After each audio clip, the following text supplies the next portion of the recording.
Afternoon, guys. Hope you're all well. So today, pipe-wise, I'm going to be smoking my own pipe, my own quarter bent apple, with some HU dot worker, which is a really fantastic blend. So Virginia burley, comes in this really nice flakes. Don't know how well you can see that. Of course, the flakes could fall apart, but really nice flakes. And the aroma of this tobacco is fantastic. Really kind of chocolatey, almondy, cashew, a little bit of coffee in there. Just a fantastic blend.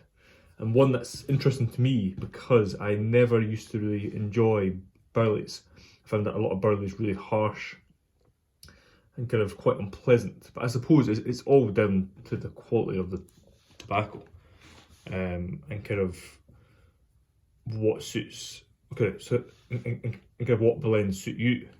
This is really one of the only burley blends I've found that I enjoy. I happen to really enjoy this.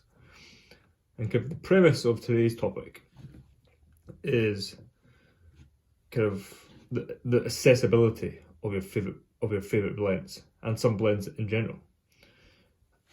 Over the last couple of years, I've been buying more and more tobacco from out with the UK. And the only downside to that is because it's tobacco out of the UK, you can't get it here. And what's been made quite obvious in the last couple of years is the cost of everything's going up, of course. But in particular, the cost of shipping around the world has certainly gone up. And it's becoming more and more expensive to import these blends in. Now, the reason I talk about this is because I'd be interested to know how diverse your tobacco, you could almost say, portfolio is. Do you smoke stuff that's only accessible where you are? Do you only smoke blends that are from another country? Do you smoke blends that are from one particular source that you kind of quite often and is easy to obtain? And the reason I ask that is because I worked out yesterday, I kind of did a quick tally up of kind of my favourite blends, what I enjoy, so on and so forth. And about 90%, that's right, 90% of the blends I smoke, you cannot buy in this country. And when I did the math on that, I was like, wow, that's kind of quite insane for the fact of the matter that if something was to happen to international distribution, so say the UK were to ban the online sale of tobacco, importation, or very similar to here, if you're a tobacconist in the UK, you cannot ship tobacco outside of the UK. The same with many European countries. So if that was to happen to, say, Germany or America, that they couldn't ship tobacco internationally, it would cut off my source of effectively 90% of what I smoke. So when I worked it out, I thought, wow, I kind of really need to, there's two things I need to do. One, I need to do three things. One, I need to get this pipe lit, because the tobacco is very appealing. But yeah, definitely a blend that I've came across last, I think I smoked it first maybe 6 or 7 months back. Maybe 8 months, but fantastic blend.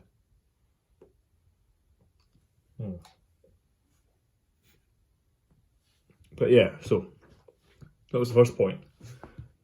Second point is, do I try and withstand the urge to buy from abroad and try and find tobaccos here that I enjoy more? Or is it the case of, do I just batter down the hatches and really start to cellar deep in the blends I enjoy? And I'm kind of a bit torn there, because yes, in the UK there are blends that are available that I enjoy, but unfortunately, for the most part, the type of blends I enjoy we just don't really have. I find it ever more difficult to obtain, for example, good Virginia Periques in this country. Yes, we have Samuel Gallif St James Flake, for example, a great vapour. But apart from that, I could probably count on one hand the amount of vapours, including that I would actually want to buy. But, and again, probably two of them are from Samuel Gallif, Gav Nogarth. The other couple are from a selection of different brands. For example, we get Solani tobaccos here, great tobaccos. They're 633, I believe. Great blend, similar in essence to Orlik Golden Slice. Very mild vapour, only a little bit of Perique in it. But that kind of similar to Orlik in the sense of kind of those more citrus notes. So there is options, but compared to what I enjoy and what's out there, there's really not a lot. But yeah, I'm interested to find out what other people's kind of favourite blends are like.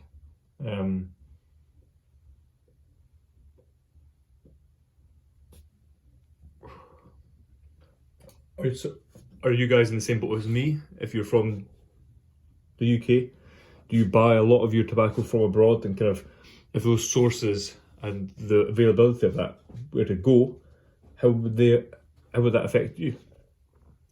Kind of, it's really made me think, kind of, what do I do?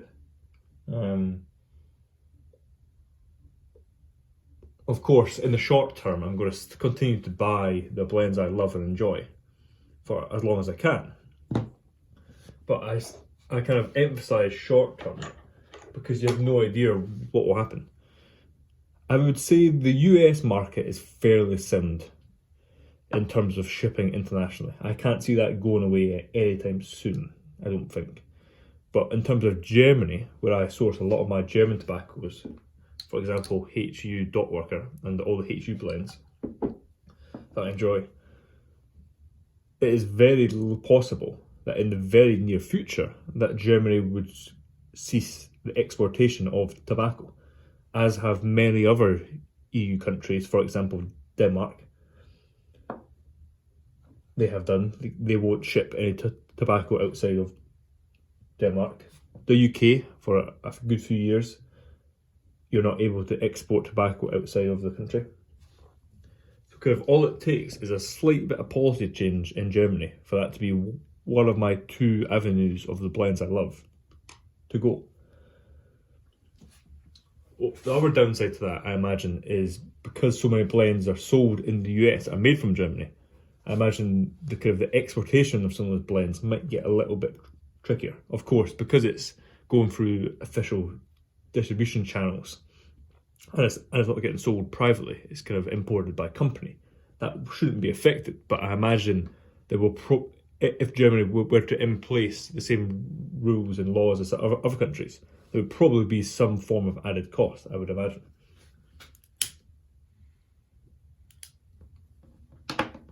So yeah, it's a really interesting point I'm at, to kind of what do I do in the long term situation, because another argument is, as what's been seen in the UK for the last about year and a half, we aren't getting any new blends. If anything, blends are getting taken away, brands are getting taken away. So kind of the options we have is only getting smaller and smaller. And we're getting more restrictive about what we can buy in terms of options. To where I think, well, my plan as of now is still cellar as deep as I can. I've stopped kind of buying random tobaccos that I might interest myself just now. For the time being, I've paused that, and kind of anything I'm buying is blends I already enjoy, part of my blend rotation, and things I want to have cellared. That's all I'm purchasing just now, and probably all I will purchase for the next 6 to 8 months as I try and build up the cellar I currently have with blends I enjoy. because for me that's the only way around it for the long term. Of course, this is all hypothetical, but the Germany situation I can see changing very soon, because a lot of EU law is changing quickly, and and there's very few countries that still allow the exportation of tobacco from that country. For the most part, they don't. So it's like kind of like Germany is one of the last man standing. But of course, we can only hope that that continues for as long as possible. But yeah, it's definitely interesting. I was definitely shocked when I worked at that percentage. So for that purpose, it would be interesting in the comments, if you guys have made it this far, to kind of know what percentage of your cellar and kind of your tobacco portfolio is from abroad, or blends that are sourced from out with your means easily. For example, if you guys are in the States, I imagine there are, of course, blends from the UK and Germany that you source in. Or I imagine if you live in certain parts of America where they now can't sell aromatics, I'm sure you guys import in to your state aromatics. So yeah, it's very interesting to kind of work it out, but the percentage I got was definitely a shock. So certainly food for thought. But yeah, that being said, I will continue having this pipe. I've got a few pipes on the go just now on the workbench, so I'm just getting through that. Yeah, hope you guys take care. Hope you guys will have a great, I believe this is Wednesday as I'm filming this, so you should hopefully see an available pipe this Saturday, all being well. And yeah, hope everyone takes care. Have a great rest of your week. Cheers.